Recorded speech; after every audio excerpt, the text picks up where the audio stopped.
সেদিন আমার চেম্বারে একটা পেশেন্ট এসে বলল যে ম্যাডাম আমার কিন্তু নিয়মিত একদম মাসিক ছিল, মাসিকে কিন্তু কোনো প্রবলেম ছিল না। হঠাৎ করে আমি গত মাসে দেখলাম যে আমার পিরিয়ড বন্ধ হয়ে গিয়েছে, আমার কিন্তু এখনও বিয়েই হয়নি।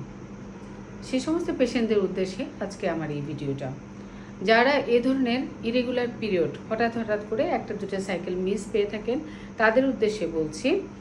আমি তখন পেশেন্টকে জিজ্ঞেস করলাম যে আপনার কি কোনো ধরনের টেনশন আছে বা কোনো প্রবলেমে আছেন, অথবা ফ্যামিলিয়াল কোনো প্রবলেমে আছে, অথবা স্টাডির কোনো প্রেশার আছে কিনা।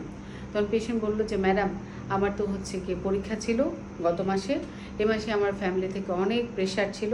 এই প্রেশার অ্যাংজাইটির জন্য কিন্তু, টেনশনের জন্য, স্ট্রেসের জন্য কিন্তু আপনার পিরিয়ড ইরেগুলার হতে পারে।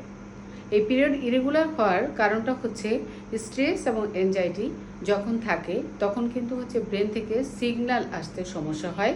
প্রোল্যাক্টিন নামে একটা হরমোন আছে, ওই হরমোনটাও কিন্তু বেড়ে যায়।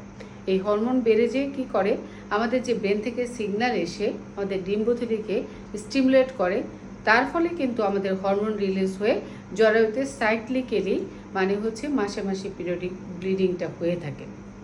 যাদের এরকম স্ট্রেস থাকে, যাদের এনজাইটি থাকে, তাদের কিন্তু এই ধরনের প্রবলেম হতে পারে। তাদের উদ্দেশ্যে বলা হচ্ছে আপনি এর পরবর্তী একটা দুটো সাইকেল আপনি দেখবেন যে আপনার এ ধরনের পিরিয়ডের ইরেগুলারিটি হচ্ছে কিনা। অবশ্যই আপনি গাইনোকোলজিস্টের পরামর্শে যাবেন, কিন্তু এত বেশি অরিড হবেন না। আপনার হয়তো এক দুটো সাইকেলের পরে আপনি নর্মাল সাইকেল পেয়ে যেতে পারেন।